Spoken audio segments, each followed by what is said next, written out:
And now, it's time for another Dice Tower review with Tom Vasel. Hey folks, today we're taking a look at the Siblings Trouble.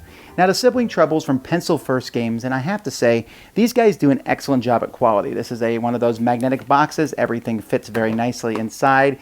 The artwork and components are stunning, and I was very excited about this game because it's an epic storytelling cooperative game that's geared towards kids. It's built, it says, by childhood imagination, and after playing it, I can't imagine adults playing this together at all, really.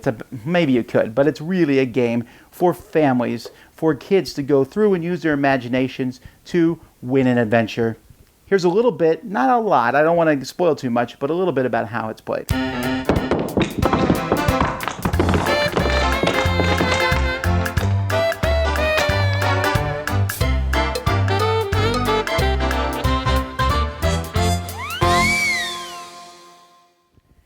At the beginning of the game, each player is going to pick a character. There are two of every character, and only one person can be adventure, for example. One person can be mischief, but there's two mischiefs to pick between.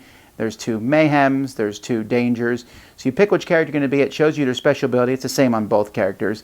It shows you their color. You're going to also take a matching die. These are six-sided dice that are going to show a certain number of pips on several of the sides. They're different on each die. And it also shows a special ability that you have when this one is rolled. And then there's also an epic fail that's here. I guess I should turn it so that you're flat on your back. So players are going to get these, and then you're going to build the adventure. Now the game comes with 4 different adventures, whether we have the Mystic Waters, the Hillside Caves, the Abandoned Junkyard, and the Ancient Forest. So what you're going to do is you're going to build a deck that you're going to be using for this particular game. So here I'm in the Abandoned Junkyard, and the deck is built with 1 card from the Abandoned Junkyard, and then 2 paths. These are generic cards that are used in every game. Another Junkyard, a Big Secret, and this comes from a whole deck of Big Secrets, so that's going to be different every game. Another path card, an Abandoned Junkyard, 2 more path cards, an Abandoned Junkyard, a path, and then a boss card, and there's 2 boss cards for each junkyard. And so you're going to be playing these, and these are going to be being played in a row. Players are going to start at home, all the different characters, and they're going to be moving from home. And the whole goal of this game is storytelling. So when it's a player's turn, they're going to go to the next one. So here's the Abandoned Junkyard, and you can see here the junkyard is surrounded by fences, private property, and do not enter signs. Describe how the siblings get in. So you're going to describe how you get in. This is the entrance. And then after that, you'll start taking each path. Sometimes these cards will have an exclamation point. If the final boss has been revealed, add a fear counter to it. Choose one. Go home or explain how you survived the terrible wound and take 2 -1 star tokens. So you have to decide which of these to do. This is something that just happens to you. Sometimes these cards will have more path cards, and there's a whole pile of cards that aren't even being used here, or maybe more cards from that particular passageway. So if you're playing through Hillside Caves, for example, there'd be more Hillside cards to the side that you can bring in. Sometimes a card will require you to roll a treasure die, which could get you a treasure. Players will start with a piece of treasure, or they may be lucky and find epic treasure, which are like great things that you can use later on. There's also sometimes an event die that you will roll, and something will happen.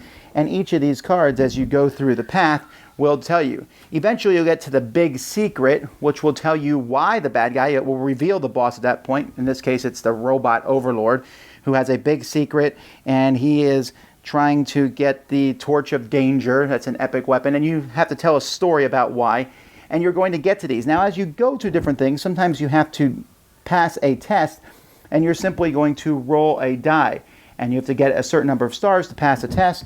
You may have plus or minus stars that are going to affect your test. Other players can help you, and if you fail tests and stuff, you can be sent home. When you're sent home, you have to explain how you got away from home and get back into the fray. If every player is sent home, then the game will end. Eventually you get to the big boss, and you are going to take them out working together, and if you do, then you'll get to a card. You have basically the last card in the deck is the journey home, and you explain how you get home, and you can even keep a piece of epic treasure if you want to go through again. Now there's a little bit more involved in the game. I'm kind of being very vague on purpose because I don't want to show too many of the cards or spoil exactly how the adventures are, but essentially you're going to be rolling dice to pass tests, rolling dice for random events, going through a pre-deck built of cards, and getting tokens and using your special token for a special ability, and working together, all the while telling stories to win the game.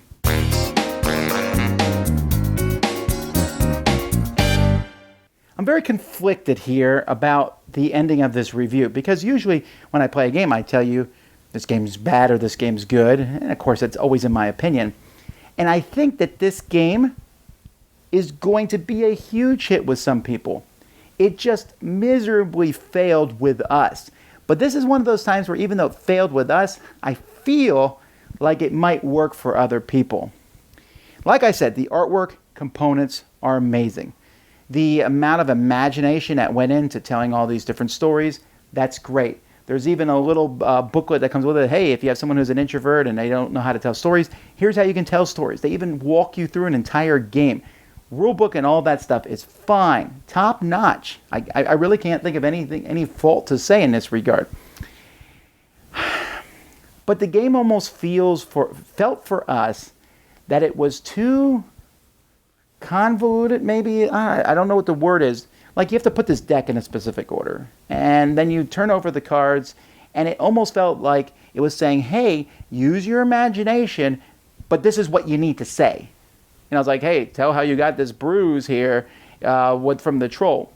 And maybe, whenever there's these games with storytelling and there's people that are going to say, hey, you're just not creative enough, which I always think is a very rude insult to say to people. But, you know, I feel like the Vasels are creative, but at the same time here, we felt kind of hemmed in by the story. Explain how you got your leg caught in the fence. Well, it caught my pants in the fence. And you can make up weird stories, but we felt like there was so much randomness in the game. And you can have epic bad games in this. And I don't know that epic bad, like, oh, we failed, went home. Oh, we failed, went home. Oh, we just lost the adventure. Or I'm doing well, but you're not doing so well. Kids aren't really going to enjoy that. They want to go out and have an adventure, but to fail due to just simple bad die rolls, and a few bad die rolls can mess you over in this game, and also it feels very random. You have no idea what's going to come next. You don't feel like you're making a decision to go fight the troll. It's just the troll showed up. Or I'm not going to make a decision here to fall in a pit. It wasn't like I was like searching, I don't want to fall in the pit, and looking for them. It just, you're kind of at whim what happens to you with the cards. And I don't mind that as much, but I just felt like you just blindly are following a very linear path here. You have to go through the cards. It's not like you have a choice of what to do. So you follow this very straight linear path, and events happen to you. So then the bulk of the game, this is just a framework for storytelling. And I think that's going to really hit home with a lot of people. But for us, we wanted to make more choices. We wanted to say, I swung at the troll because that's what I decided to do here, not because, well, I have to, because that's the card that we turned over. And I also thought it was kind of odd that you revealed the big boss so early, because it would be kind of like, ooh, there's a footprint. What are we going to find? No, it's like, hey, you're going to find a giant robot. Oh, okay. And so when you get there, the fight is epic, but it's not, I don't know. Like I said, this one just, I really thought this would resonate. It did not. I really thought my kids would like it. At least one of them would like it. They enjoyed the idea of it, but they were constantly saying, oh, it's my turn's over already? But well, you rolled poorly, and now you got to explain why you did so badly. And there's only so many times you want to tell a story about how you messed up, right? You rather tell stories of glorious adventure. So, high marks. I'm not even saying don't get it, because I really think a lot of people are going to like it. It fell flat with the Vasels, but you may enjoy it. Dice Tower Judgment, not for us, but some people are going to love it. Thanks so much for watching the Dice Tower videos. Find more great videos and reviews, as well as our top-rated audio podcast at Dicetower.com. You can also find other great shows at Dicetowernetwork.com. I'm Eric Summerer, and you've been watching The Dice Tower. The Dice Tower is sponsored by Cool Stuff Inc., where you can find great games for great prices. Cool stuff in stock. Check them out at CoolStuffInc.com. Shut the door.